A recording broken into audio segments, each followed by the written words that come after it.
Welcome everyone. Today we have our very interesting episode. We do discuss on how is war reshaping the global economy. Both of our guests from South Asia.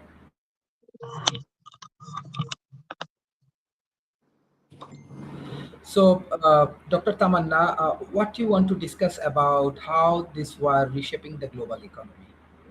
What is the question? Sorry, I couldn't follow it. My question: how is this war reshaping the global economy?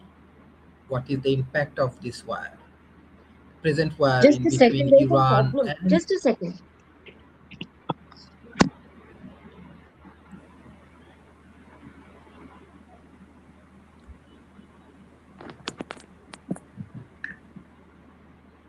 Yeah, please.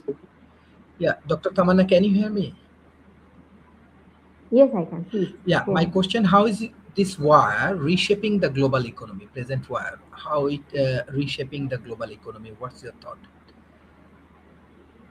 First of all, I mean, it's a fact that wars generally take a toll on not just physicality of the whole thing, but also about the economy of thing. And I mean, worldwide, the poorer nations, even the richer nations, are facing the problem.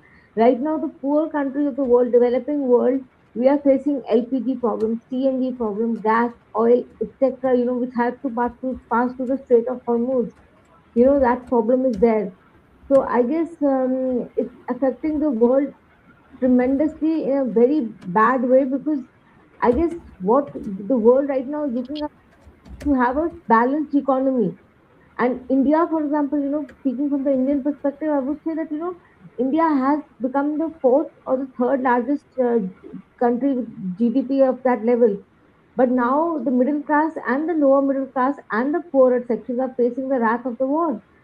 So I guess the government can't do much about it, but I guess because the whole Mr. Trump has just kind of made the whole world into a war zone right now.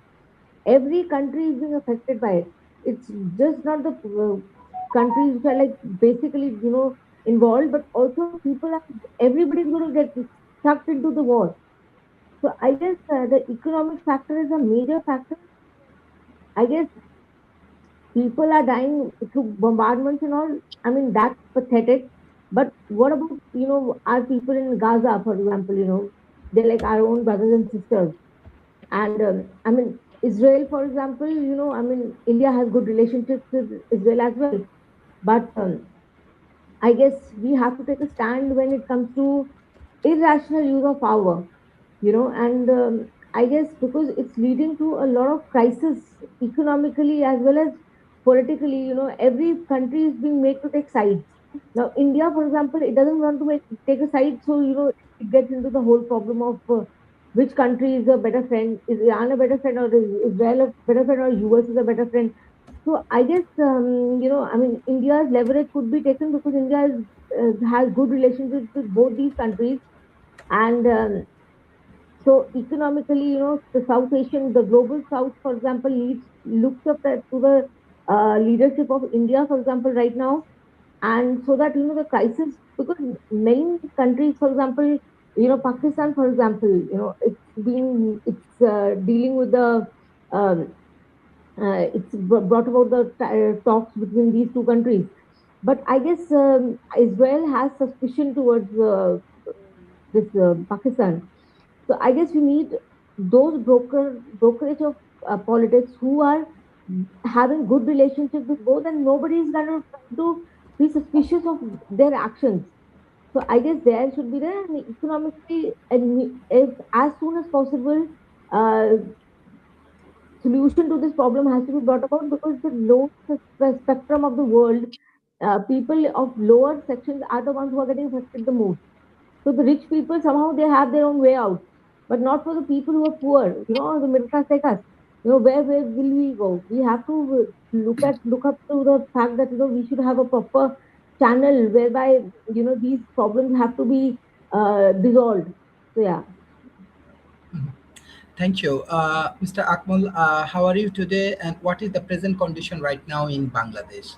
Is there any impact for this war, like any energy impact, economical impact, and so on. Thank you, Shilpa.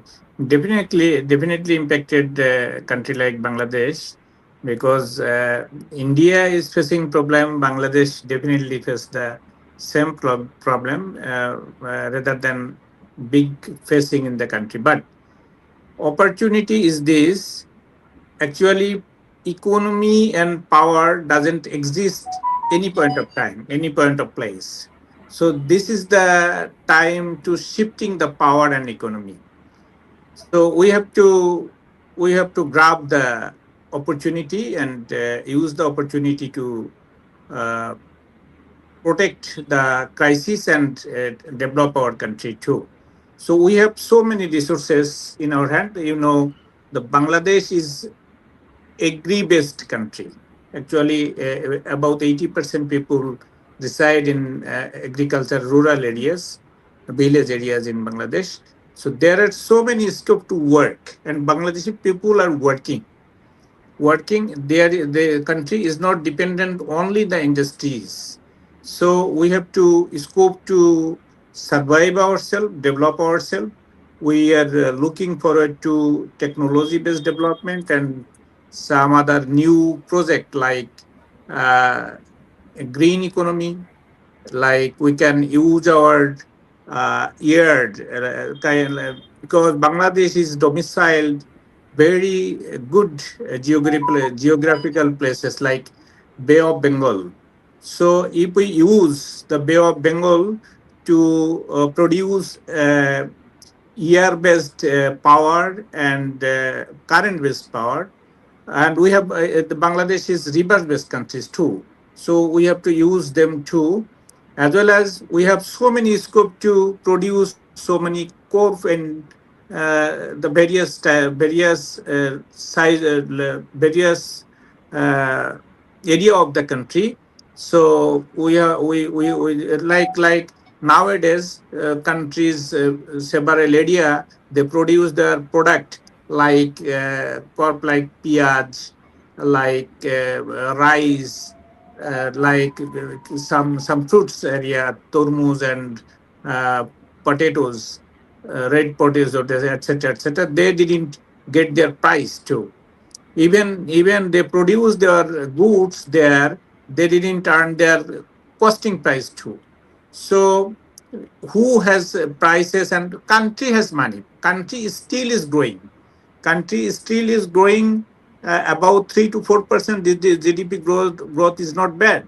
Last year and before last year it was 6 to 7%. So actually if we hold our political situation and take the leadership, then we will get back to the 6 to 7% GDP growth, including the resources we have in the agriculture area. And we took some new initiative to revive our country. So there is a huge scope to recall them, and we will. Hopefully, we will do better in near future. Thank you, thank you, Dr. Tamanna. How do major conflict disrupt global supply chain and international trade pattern? Even though, if you share about the present situation in India.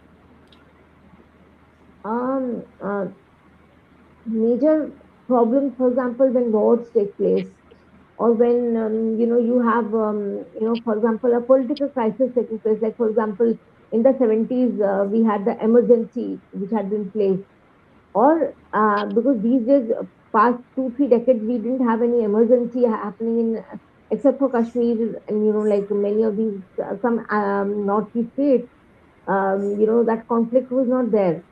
So, but wars, etc., lead to a major problem, or political problems. These problems result in the country coming together to face the problems together. But the problem in India is, opposition, and I guess that's happening everywhere. Even in America, for example, the Democrats and Republicans don't see eye to eye. But there, one of the finest things is that even Republicans can come up against voice against the president. So many of them are not favoring this particular war. The entire EU countries are just not favoring the war on Iran. So I guess, but in India, for example, the government, because we have excellent relationships with Israel, so the government is hesitating openly criticizing Iran, for example. I'm sorry, for criticizing Israel, for example, or it's not criticizing any of these countries openly. But the fact is that people of India are favoring Iran because any country which is facing this particular problem alone, it was only later on that Russia and Chinese are kind of supporting Iran. But but you know that problem is there that in India opposition is raising the point that government should have been as far as when Khamenei's death took place, or he was killed brutally and all that. So I guess they have their own equations of doing that. But India being a democratic country, we have people in every uh, system, back system, whereby all of them have a voice. People can easily take up and voice their concern regarding exploitation of a fellow nation, and how should international public law be made so that you have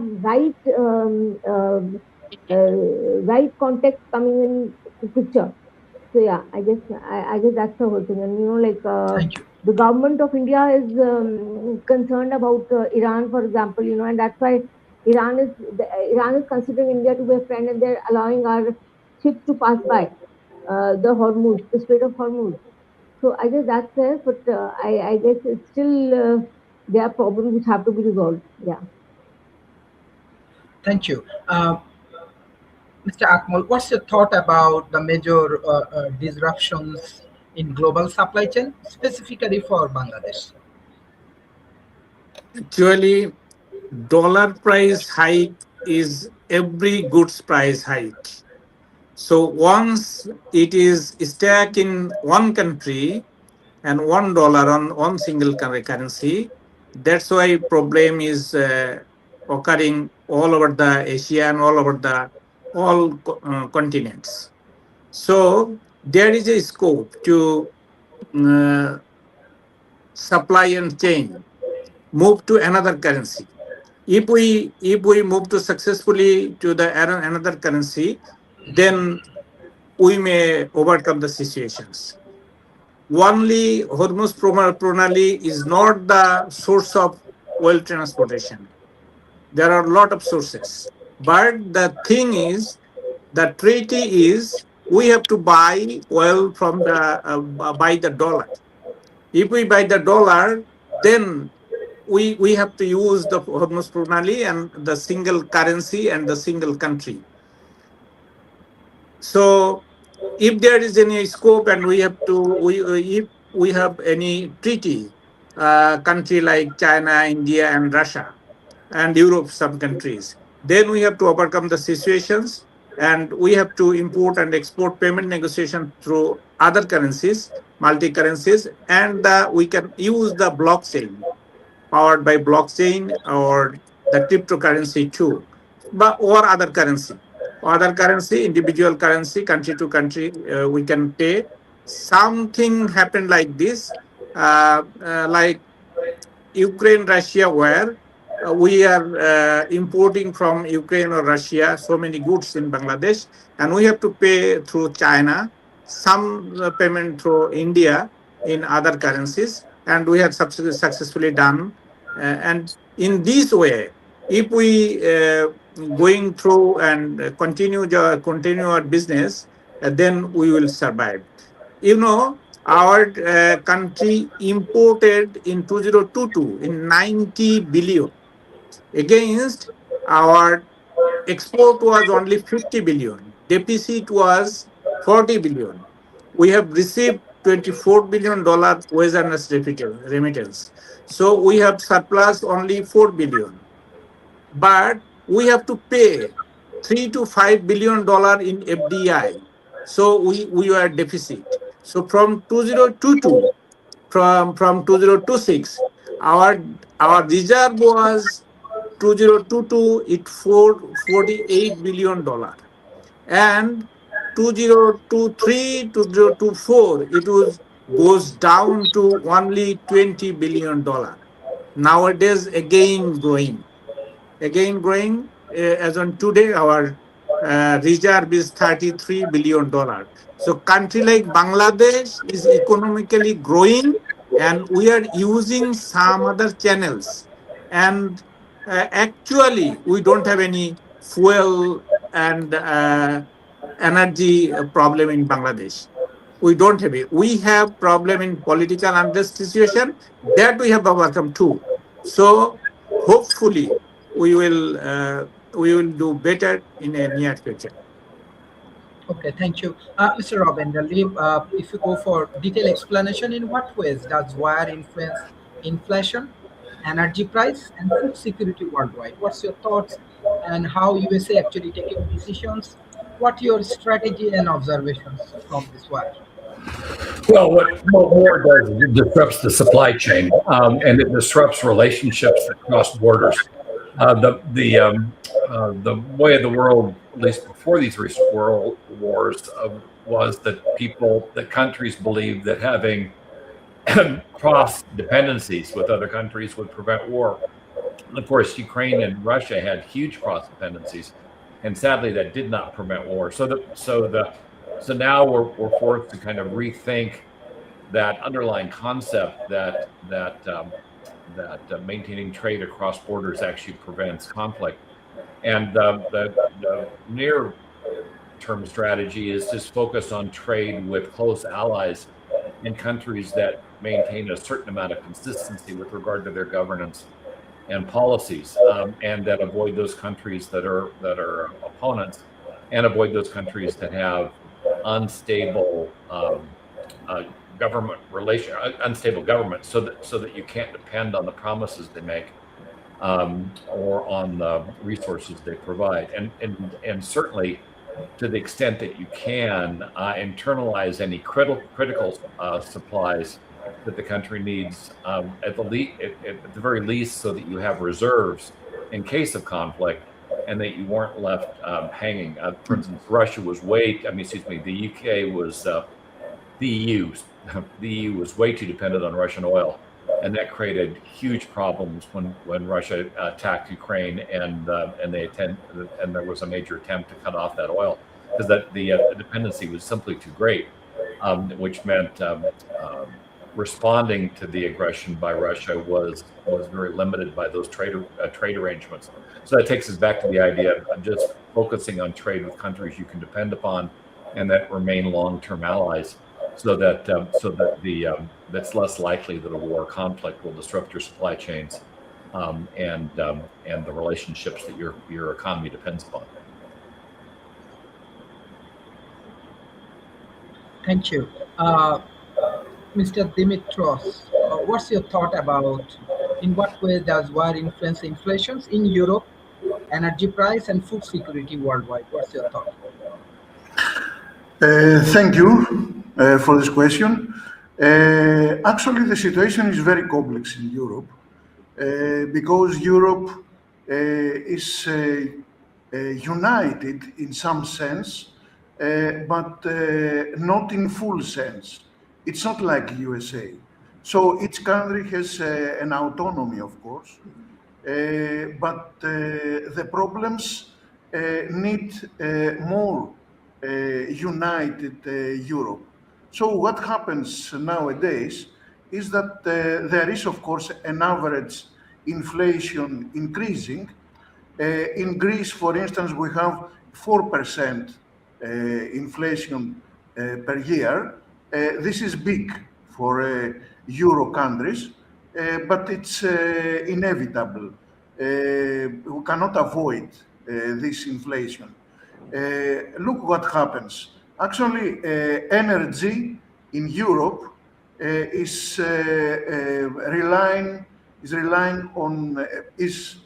now relying on some, let's say, efforts from USA with LNG, It's relying on petroleum, of course, but previously all means were almost from Russia. Now, with the problems with Russia, as you understand, natural gas does not come from Russia. We need to find other solutions. And what we know now is that even airline companies have problems with gasoline, with oil, etc. So they cancel flights, for instance. This is huge problem. You understand that actually Europe is exposed in energy starvation, is very exposed. But we try to mature, to be more mature in this type of wars, in this type of a multipolar, of course, world, but now in war, because of USA,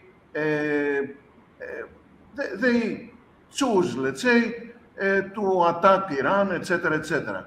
We are in problem, but we see some light for new policies, more unification, to be more united and find common solutions. So yes, we have inflation. The energy prices are increasing. Fuel prices are increased a lot. I can tell you that now in Greece and in average in Europe, we have almost 2 euros per liter of fuel. 2 euros is too much. In the average in Europe is 1.8.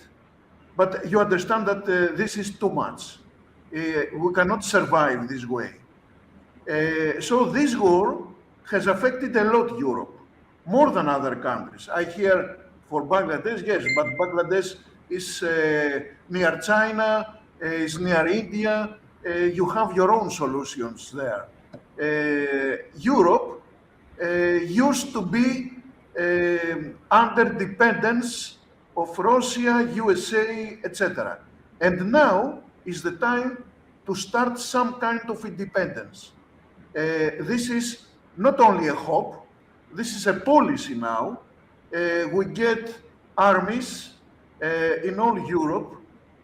We are having now costs, extra costs for increasing defense capability, defense capacity. And so you understand that we are in a transition period. Europe is in a transition period, but the output of this will be a stronger Europe, for sure.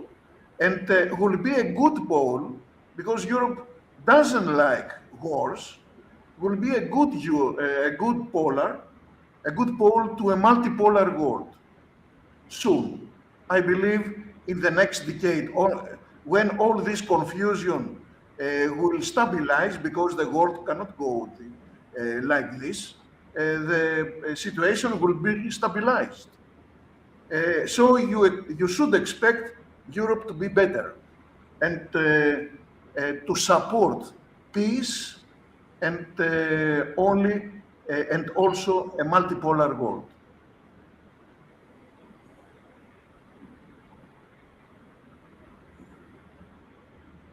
So this is my opinion, actually. Yeah, thank you. This is very vital question even for South Asia. Dr. Tamanna, in what way does war influence inflation, energy price, and food security worldwide, specifically for India? Yeah. Um, Dr. no, Tamanna. yeah, yeah, I'm talking. Yeah. Yeah. So I guess inflation is a major problem developing world as such is facing, because of raw material which we have to import from outside. But during war it becomes immensely difficult for people belonging to a certain section. I mean, see, as the other panelists were also talking about the fact about the energy prices. Now, energy prices is just not that your fuels are going to increase, but also when you're traveling somewhere, it has effect on several other dimensions. If for example, poor people, they kind of use the buses, for example. Metros are there, but like they buses. Now, buses, they now the government passes on the buck to the customer. So what is really happening is that people have to shell out extra money to travel across the country, across the city, for example, and that causes immense distress to people who are from the lower sections of society. The rich people somehow they are able to manage because they still have some funds to look back to. But what about people who do not have funds, adequate funds? So that's our problem. They do not have their own conveyance. Even if they had their own conveyance, then they had to use the petrol or diesel or anything which would require again, the fuel prices are going to be rocketing right now. So I guess that's the whole thing. And inflation, for example, military conflicts are known major reasons for inflation rises in the world.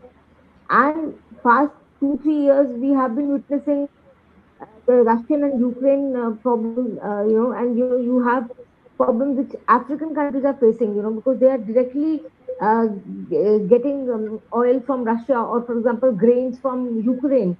Now, if these markets are disrupted, the prices of these goods are going to increase, and that's what is happening in poor countries like African nations, for example, Sudan or Namibia or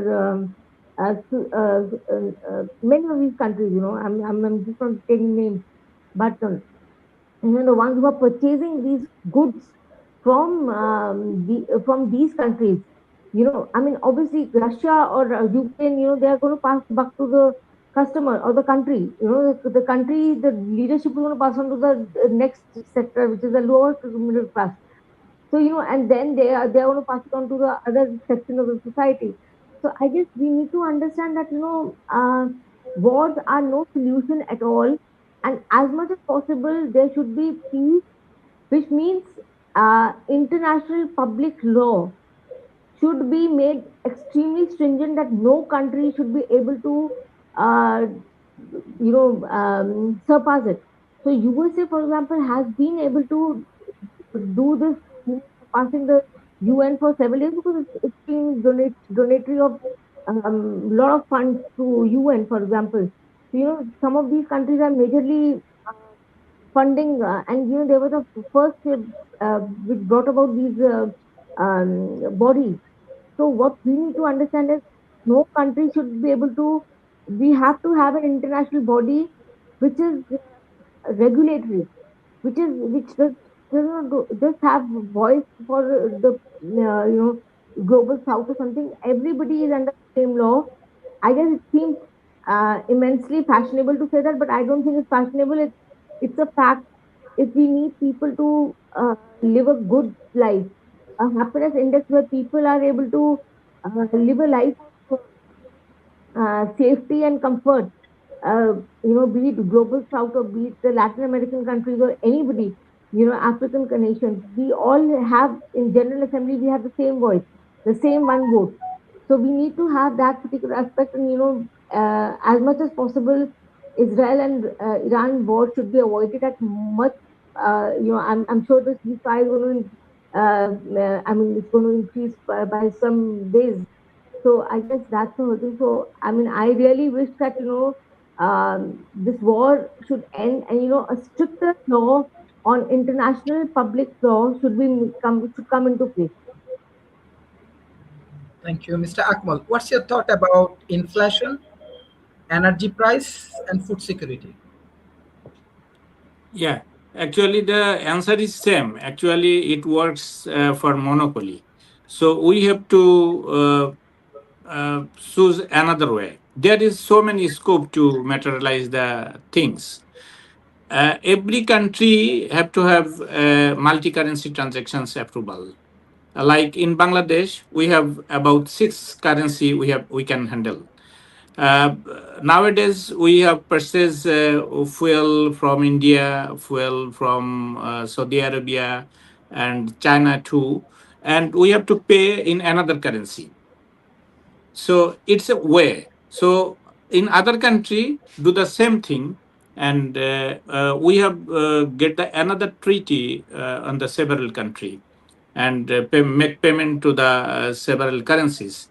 Then maybe we can overcome these situations. Like we have imported goods from Switzerland, Tunisia, and European countries, and we make payment through Commerce Bank Germany, and sometime euro currency, sometimes GBP currency, sometimes CNY currency, sometime INR too.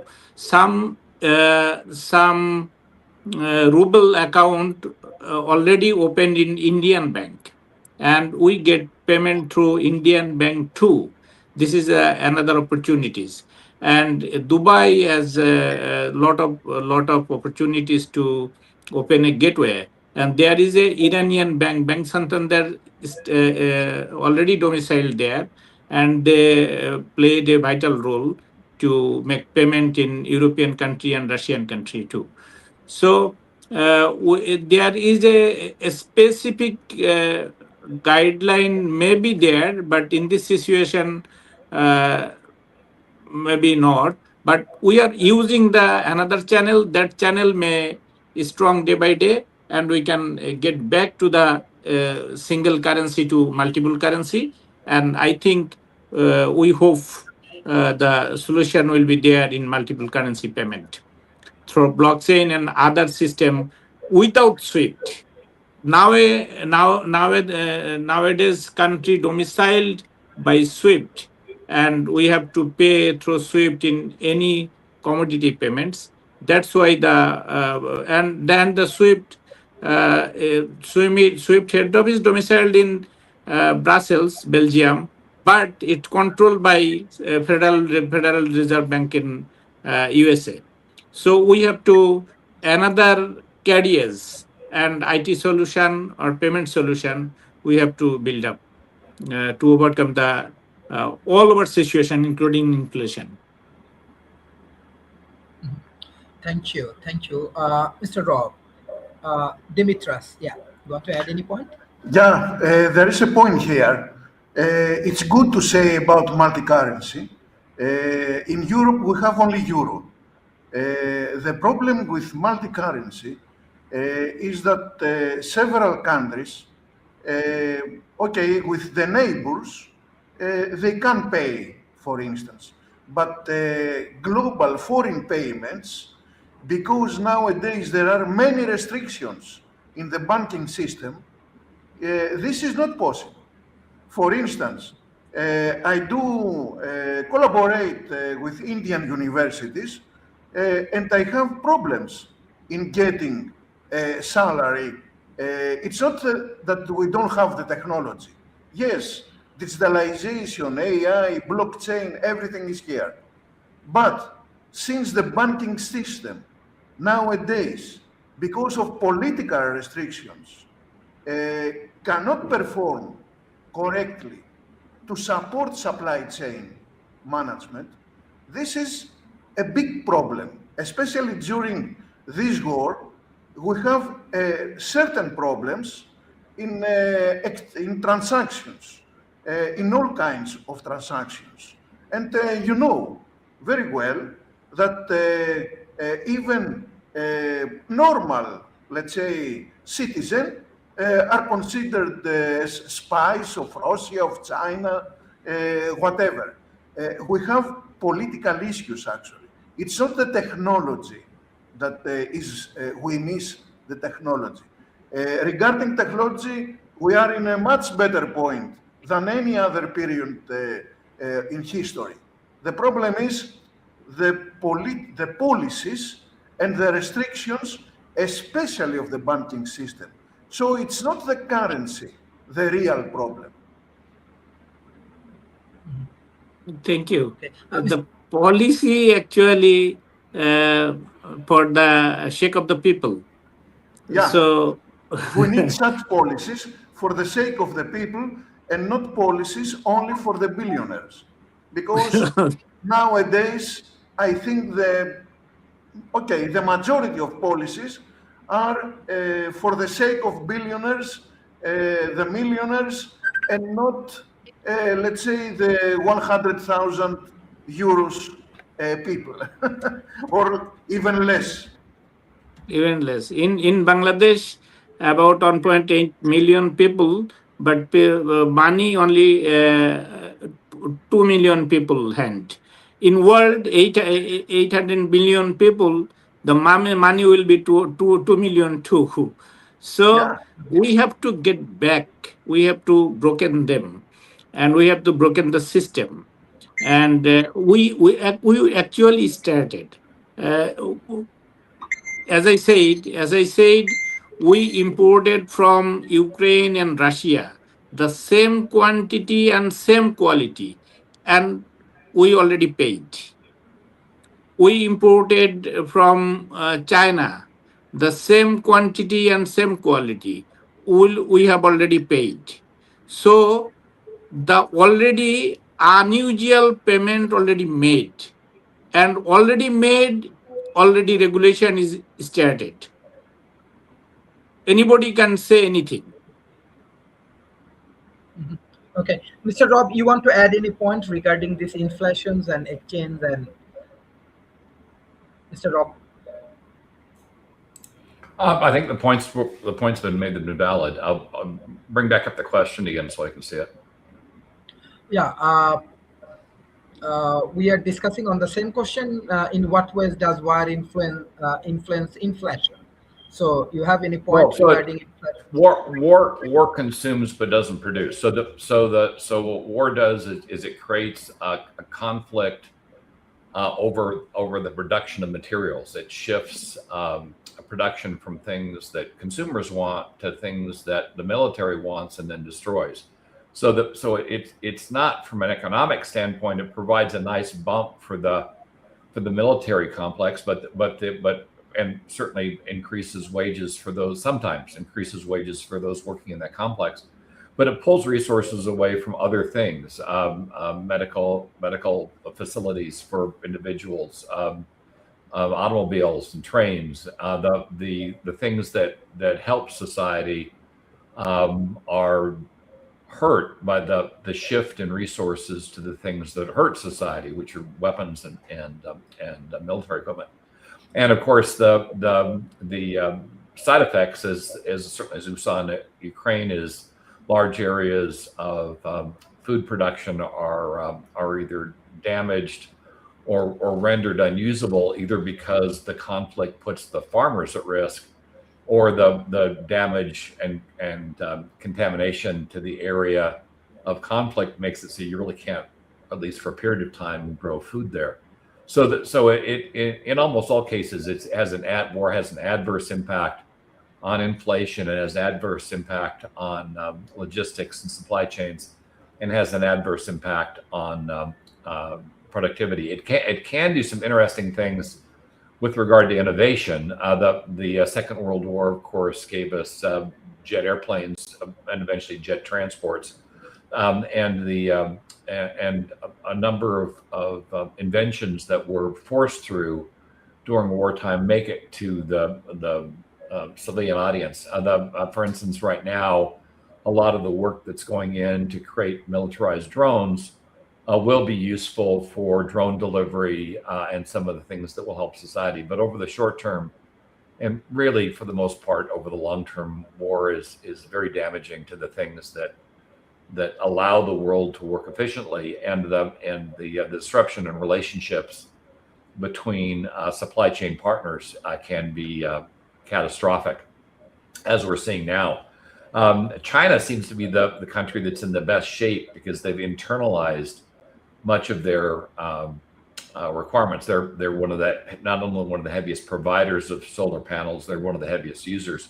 Same thing with wind turbines.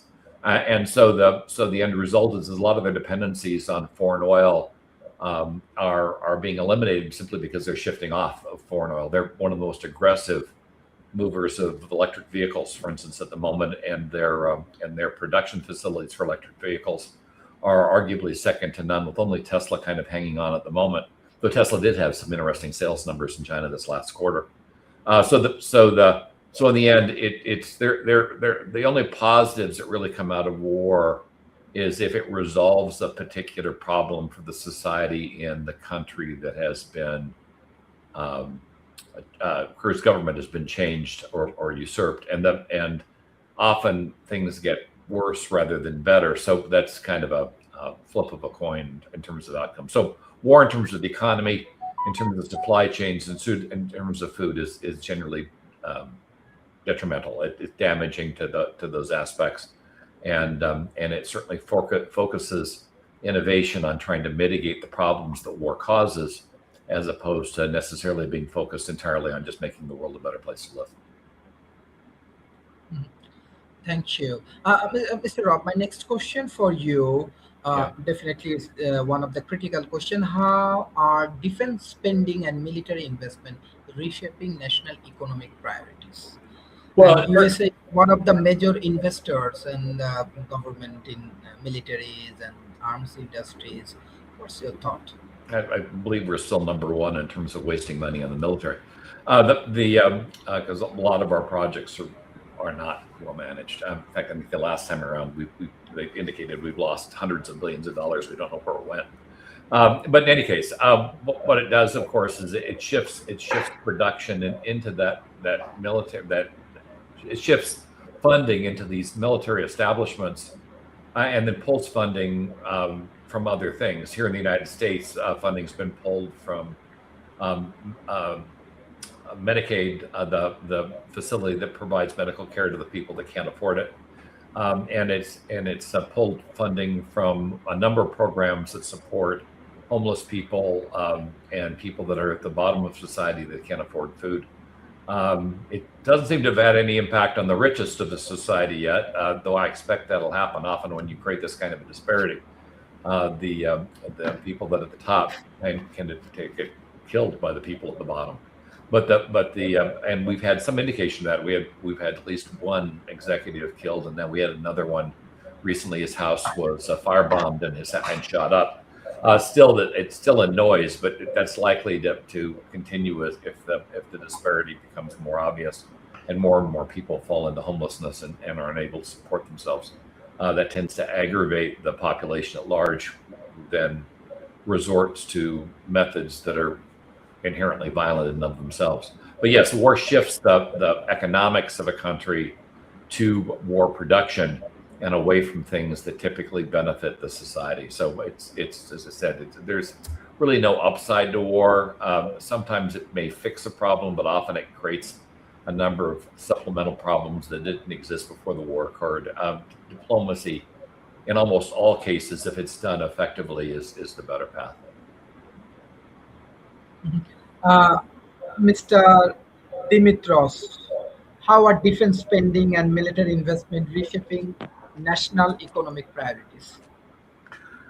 This is an easy to answer question because we live during this period with these priorities. I can tell you about the whole Europe. You know that now Europe is trying to build a defense because USA cannot support us anymore. What does this mean? This means that huge funds are going to defense. Actually, the only field of economy, the only sector of economy with big funds now is defense. A lot of funds are going out of other investments, for instance, medicine, food, whatever, tourism, and all these investments go now to develop drones, especially drones. In Greece, for instance, because we have some opponents in the Middle East, we need urgently an economy of drones. So you understand, we are in a critical phase now.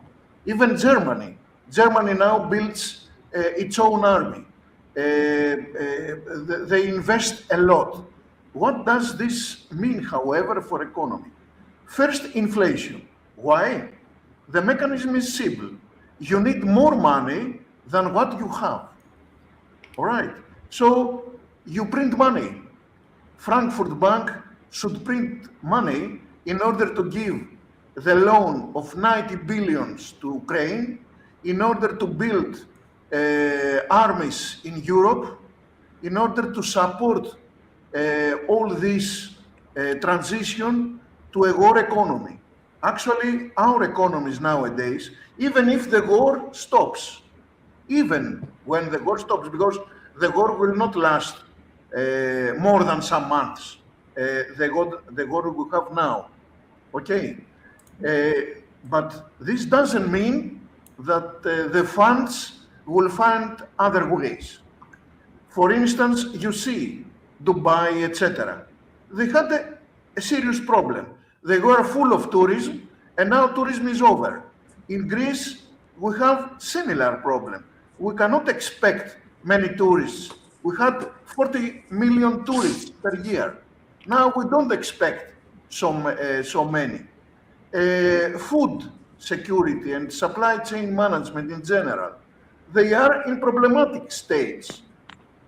So you understand that now we are in a transition period where economies, due to defense, they are shifted to defense economies, to war economies. And this is a huge shift that I cannot understand the future if we go like this. It's not only inflation. There are many effects in such shift of economy. In Greece, for instance, we have huge problems in agriculture and horticulture. We have actually we have destroyed this first sector of economy. Services are in problem. Tourism was the big service of Greece, and now it's unstable. It's a risky period, and therefore the funds invest on war things, on defense things, especially drones. Many billion euros in Greece will be spent not for people, not for medicine, not for food, but mainly to build this kind of war economy, because for the future, we feel the risk. There is risk. New wars will come. I think we are in a period of big instability, and a new stability will come maybe after some decades, 2 decades, something like this. So this period, because USA loses power, China and India and other countries have increased power, and they should negotiate this increased power. But how to negotiate?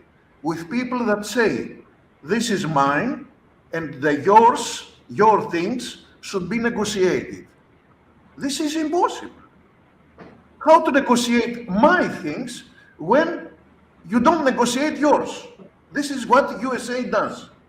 It's impossible to survive this way. So you understand that we will live in an unstable situation till everyone understands that the only solution is a multipolar world. Multipolar world is the only. Peace and a multipolar world is the only solution. Up to then, you will see defense economy in every country. And I feel very sure for this. You will see Dubai, you will see Saudi Arabia, they didn't have many. They were relying, they were based on USA. Now everyone wants to have a defense economy. So this becomes a huge problem, and inflation is the least of the things, is the minimum of things. We have a total shift of economies. So all investments will go for new weapons, for new monitoring systems for defense systems. I'm sure that 60% or 50% of economies, especially in Europe, because in USA there is no such issue. But in Europe, even if the president now says about trillions of dollars for defense, okay. But in Europe we have big problem because defense was underrated up to now. So now we live in the period of shifting all funds to building, to developing defense policies, army, etc. Thank you. Sarah, thank you for joining. Uh, can you share your thought about global economy, Sarah? Yes, hi. Hello, everyone. Think it's wonderful to be here. Um, with global economy, what's happening is obviously we are in the era of AI and technology. If we don't educate ourselves on how AI is being incorporated into our daily lives, and it has been for a very long time, for over a decade, I think that's where the shift in the global economy will hit individuals who have not educated themselves or are aware of how to use just the basics of AI. There are so many tools that is available that we don't have to take uh, the more um, complex route. AI has definitely made a big difference to get things done much faster. So when it comes down to global economy, it's how we can pivot and how fast we can pivot, how fast we can educate the next generation what's coming. Um, when it comes down to global war, uh, it's a political thing that I don't want to get involved in, but it will always be there because it's a flexing muscles and trying to disable the other power players. But my focus is how the global economy is moving, is how fast we can educate the next generation, how we could provide sustainability, not by giving a fish for a day to our to individuals who are in the poverty level, because that's where war starts. That's where I don't think any soldier goes to war because they're educated, they are fed. A lot of them are brainwashed and they are going through some type of a mental internal pain. So when it comes down to global economy, I believe it all comes down to education, mental health, and learning how to use what we have today instead of fighting it, instead of worrying about it.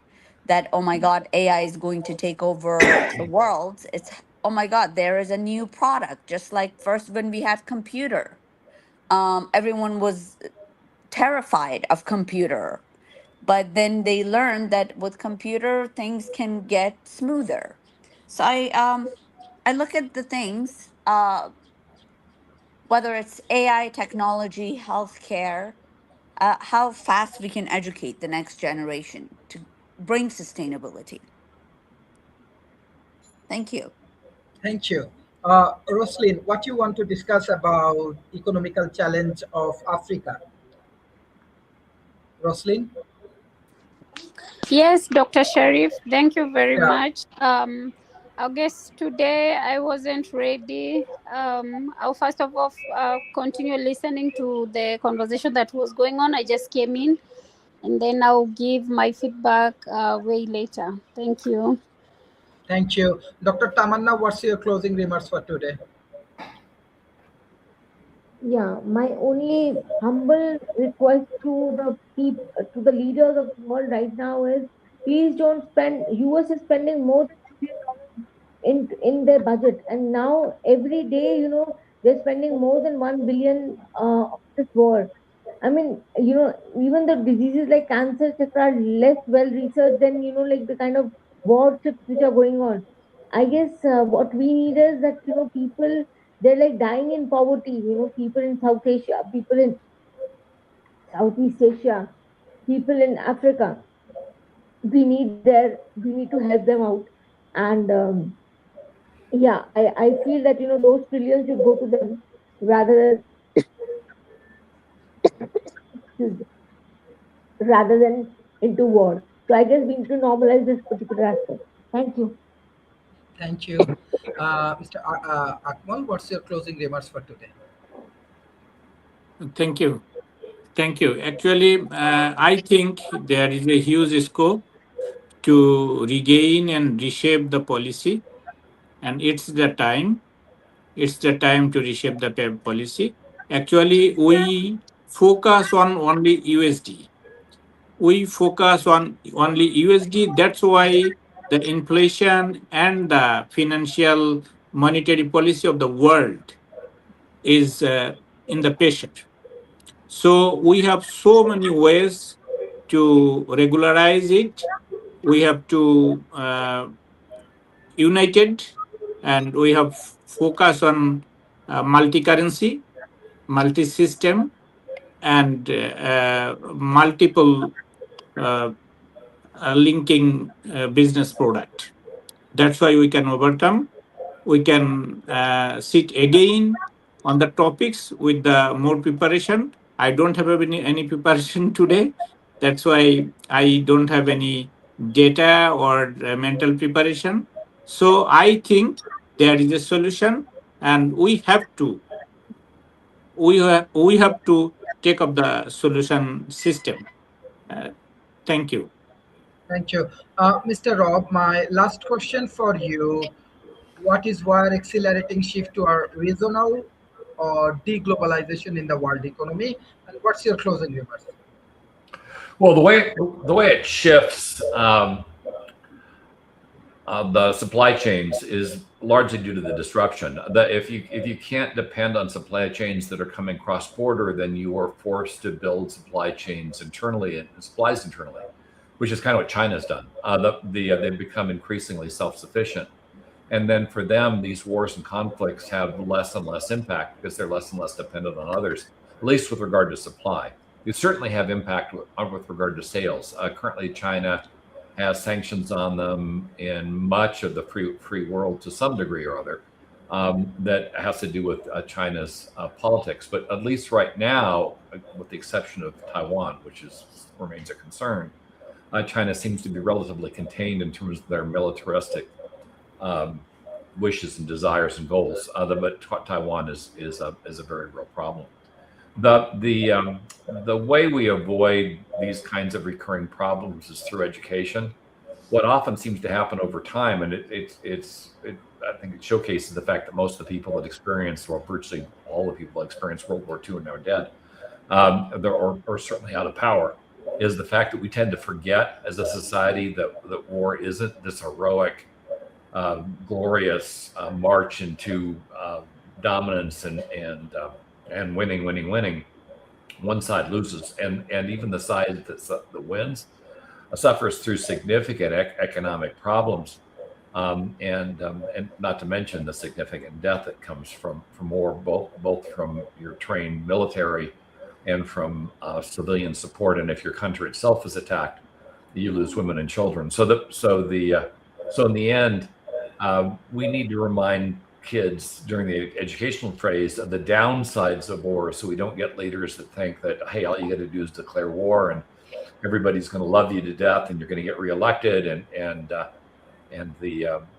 you'll have one other huge win mark on your side when it comes to talking about your legacy. And that's not the case. A lot of people that are involved in war, and certainly that propagate wars, are remembered very poorly, and often are forced out of power and in many cases are put in prison. So this perception of upside is completely disconnected from the reality of war, and it's only through education that we can bring people to understand the downsides of war that get glossed over in the histories, and understand why war is something that should be aggressively, very aggressively avoided. It is unfortunate that we don't learn from our history and we are forced to repeat it. And that's a quote that goes back centuries. So we know the downside of not learning to avoid mistakes, yet we continue to not teach students the downside of war. And I just think it's unfortunate. It leads to these cycles where leaders believe war is a good thing and then discover through their own actions that it is not. Thank you. Mr. Dimitros, my last critical question for you. How is, what role Yeah. do economic sanctions play in altering global financial system and alliance, and what's your closing remarks? Actually, all this discussion about war and education and so on is very relevant to this question. We are talking about now about a deglobalization, and we decrease a bit the influence of a global financial and global economy and global finance and all this. I think previous period was about internationalization and the global economy. For some, I think, period, I don't know how long, we will lose certain kinds of and sectors of global economy. We will have such issues of regionalization, more focused economical solutions, not in a global economy, although global economy is the infrastructure, global finance is the infrastructure, and we continue. But now it seems we are in a zero-sum game period. Zero-sum games is win-lose. We should go on to develop the previous period of globalization in a cooperative game approach, mass equilibria and so on. This means we should build win-win situations. Now we are in only I am the powerful, I'm doing whatever, you are the loser. Soon, after this instability, we will be in the instead of zero-sum game, to cooperative games again. So global finance and শুনতে পাচ্ছেন? will be again here. It's a matter of some decades to build the multipolar cooperative world. Education will play a major role, of course, but education alone cannot play this role. It seems we are again in the Neanderthal Homo sapiens war of the prehistoric period, but this is misleading because I believe the world has not shifted to neo-barbarism. The world shifts to some instabilities, but there will be again a new stability in the multipolar world, multipolar finance with stable poles. Now we have only China and USA. So global finance with so small poles here and there, and only China and USA, this means like this zero-sum game. We need better poles. Europe will become such a pole. And I believe that the global finance will be again stable after a period, let's say, of 10, 20 years. The major problem for global finance is the banning of transactions, restricting transactions, not supporting properly the supply chain management without infrastructure, a global infrastructure for supply chain management, for production, for services. Global economy cannot be sustainable. And without education, the previous speaker told about education. Yes, AI and education can build a very good infrastructure. They have the potential for such infrastructure. But we need also sustainable education, education about awareness, about sustainability. We need all these things in order to build a better, more stable infrastructure. This is missing nowadays. So we have the tools. Look, we have all tools for global finance, for a globalization, for whatever, but we don't use properly. The problem is that governments do not have the policies for sustainability. They see the problems. I think all governments see the problems because no one can have good governance in such situation. In zero-sum games, you don't have governance. Only in cooperative, in a multipolar world, you can build financial transactions, a real global economy. So I believe I'm very hopeful that this will happen Yeah. because only the win-win situations are sustainable. The win-lose is not sustainable. You remember Neanderthal. Neanderthal people were all disappeared.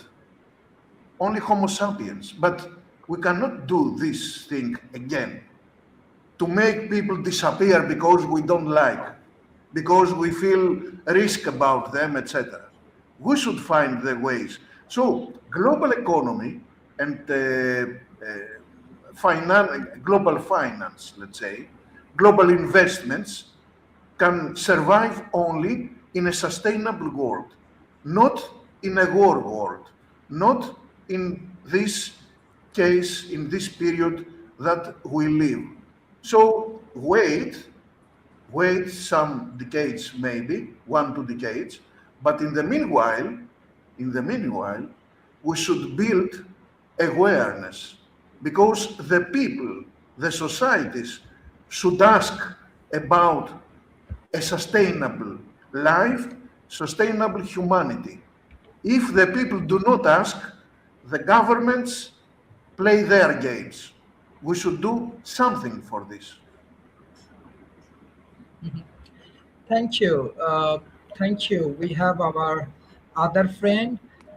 Sarah, what's your closing remarks for today's session? Sarah, can you hear me? Yeah. I Yes, cannot yes. hear you, My Shilpa. I cannot apology. hear I've been anyone. just running, and I got disconnected a few times because action. Um, when it comes down to uh, global sustainability, I we hardly, as human being, have the capacity to make ourselves, our neighbor, our immediate families, neighbors sustainable, whether it comes down to mentally, emotionally, or even just to unite. Unity is a big conflict. Um, Even if you look at your own community that you're in, there's always someone has an issue. When it comes down to global sustainability, we live in a world that is power play. and it is the fact of politics. The two things I don't like to ever get involved or have a debate or have a thought process on it is politics and religion, because they are not aligned with my philosophy. And to educate, we have so many different levels of education.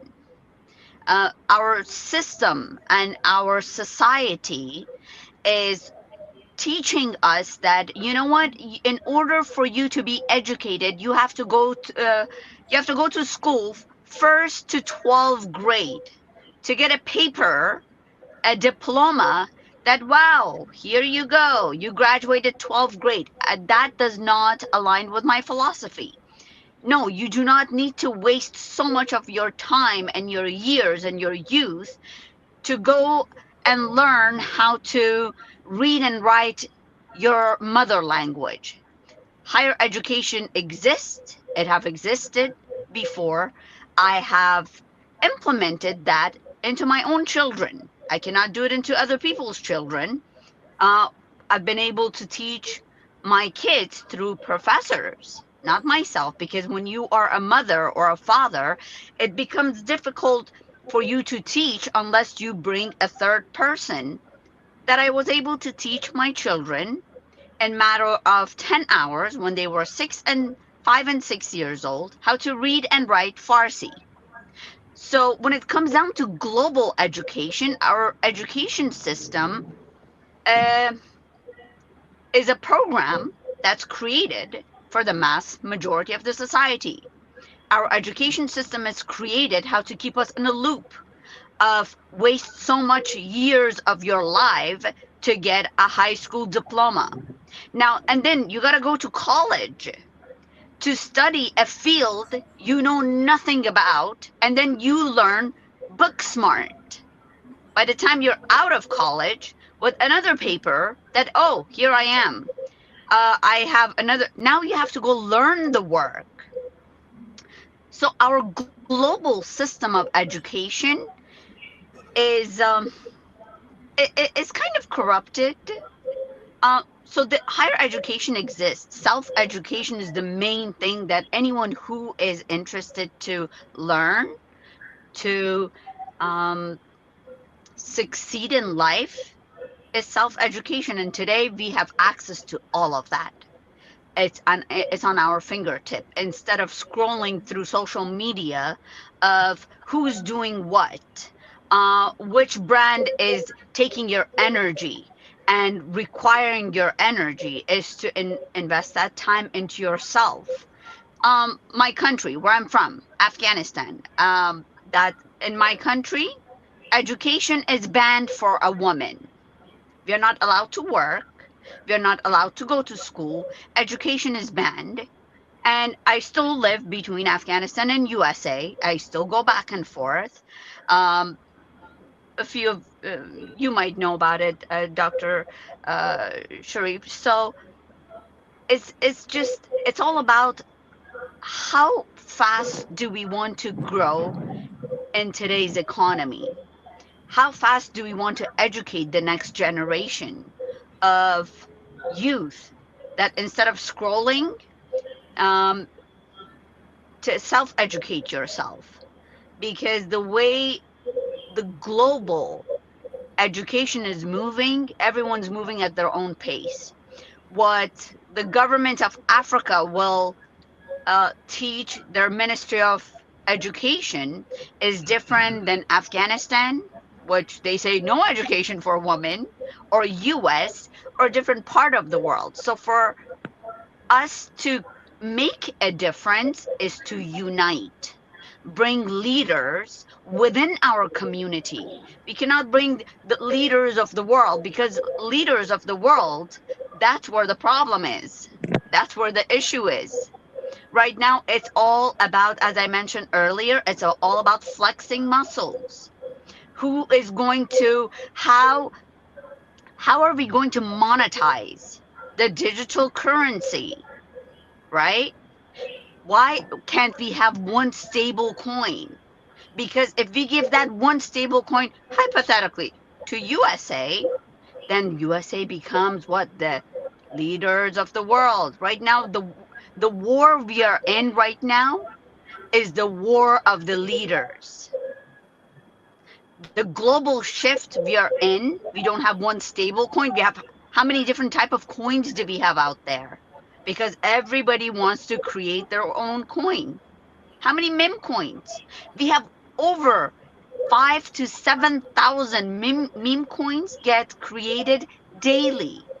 So to educate is to open up these simple conversations and for people to have a critical and a tactical thinking. And it's also, that's education. How to make people think, how to make people, the next generation, that critical and tactical thinking. Those two words have a lot of deep roots. I really appreciate each and every one of you. I'm so glad to be on this call and hoping that I can join each and every one of you on the future calls. Thank you. Thank you, Roslyn. What's your closing remarks today?